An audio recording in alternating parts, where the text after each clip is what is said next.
This whole discussion has my brain just doing gymnastics right now. Been thinking a lot about this. Okay, so we're talking about the differences between French and American culture and schools in particular, teaching styles, and this sort of, and listen, warning, trigger warning, gross generalizations about societies, cultures, and schooling systems are ahead. Generalizations are always going to be wrong in many cases. So this is going to hit for a lot of people. For some people, they're going to be like, none of that happened to me. And it doesn't make anybody wrong or right, just about your personal experience. But judging by the sample size that I have from all the people I've ever met in France and our experiences here, the comments here and everything, I feel safe in drawing a few conclusions that this person is mirroring on the French side of it, which is the French school system is created to shame and discourage. But if you make it through, you can study or work anywhere in the world. This actually gave me some extra insight because we've been going back and forth on this in the comments on the other video. And it's this idea of like, this is getting into French mindset and American mindset. So let me, having lived in America my whole life, minus 7 months ago, the American mindset is, generally speaking, the idea of being encouraged to be positive, to be encouraged. Some in Europe would say toxically positive, but I don't think that's a thing. So it's uplifting each other, the ability, you can do anything, go for it mentality. Probably, and certainly in this generation, it was not like this in the 70s and 80s, but it's definitely been more like this, I'd say, since 2000, of a little bit more over advancing people past their actual skill level, which is, I don't think is a good thing, but I'd say there's been more of that than there was before. As a Gen Xer, I didn't grow up with that myself, but certainly we were still encouraged. And this is relative to France, okay? It was not a public shaming, you're not good enough, you're never good enough kind of thing, which is reflected by things like the discussion about reading the kids' test scores aloud. I mean, it's endemic in society, but we'll just give examples of like reading the kids' test scores aloud, that the marks over 20 in France, like whatever over 20, like almost never ever being 20, like you're never, there's never like you nailed it, right? You're perfect. It's like there's always a room to grow. There's always room to get better. And you're just never, your head is never going to be allowed to get too big here. Okay, so this is like a cultural thing. And if you spend any time in France, it's hard to disagree with this, right? That's a general thing. And if you didn't have that, fine, that's great. I'm very happy for you, actually, that didn't happen. On the flip side of it, let's talk about the American side of it a little more. So you're able to do anything. You're told you can do anything. It's definitely a culture of entrepreneurs and rags to riches and jumping social classes. Les transfugues de classe, okay? That's like classically American, the ability to jump classes and everything, and it's celebrated and all those things. So these are different cultural, or they're different cultural paths to creating greatness, is what I'm starting to reflect on here. And I'm not, neither one is right or wrong. In fact, I think the truth is in the middle. And I'm going to compare it to martial arts in a second here, because I see another way here in the middle. So here, let's talk about the negative side of the American mindset.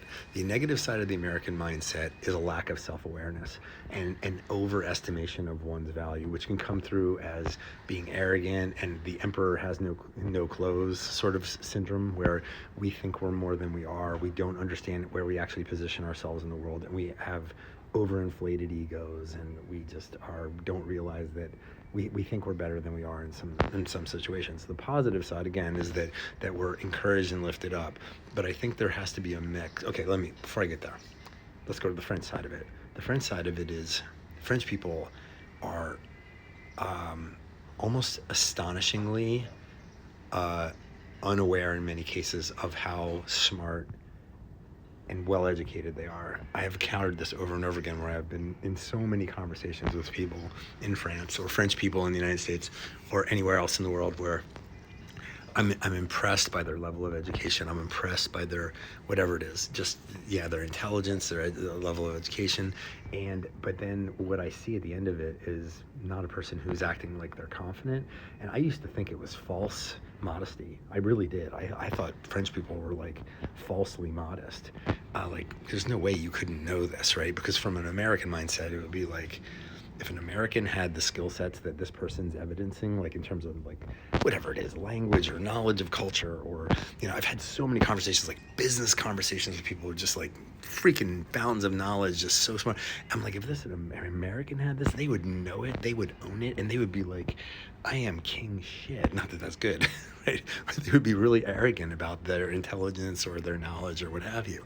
So the negative side of that is what I see is French people heavily underachieve in life with regards to their station, their jobs, the not starting businesses, just keeping themselves down. I have seen that. I could freaking write a novel on that. French people holding themselves back. But I also understand why now it happens. I'm getting this like massive glimpse into the culture of like why those people are doing that. Because it always used to baffle me. It's like, why don't you just do this? Like, just start your own business. Just like do what's holding you back? What's holding them back is a system of thought and being oppressed, and just being raised in a system that tells you you're not good enough, and you're never like, yeah, you're just not good enough, and you should be always self-criticizing, hyper-criticizing yourself. So I'm going to the extreme cases here to make this comparison.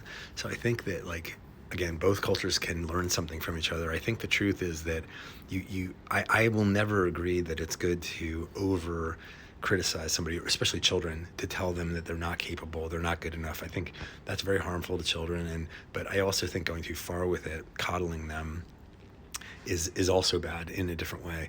So I think what it is like, I'm going to make the comparison. The first time I discovered a system that I feel is like balanced would be within martial arts. So the martial arts mindset is, at least in my school and the way that we teach and the way that I was taught and the way that I teach my students, is I'm never going to coddle a student in Kung Fu, because this is a martial art. You're learning this to save your life or somebody else's, or to protect yourself. If I tell you you're good when you're not, like we have an expression in Kung Fu, which is kind hands make for poor students. So I'm going to draw this analogy. It's much more French. It's like, you need to actually be able to do what you're saying, and I'm not going to make you think that you're not. Like, there isn't going to be any strip mall black belt, telling somebody, oh, you're really good at this. And I see a lot of that in the martial arts world. It's the way we found out where we rank. There's no belting in traditional Kung Fu.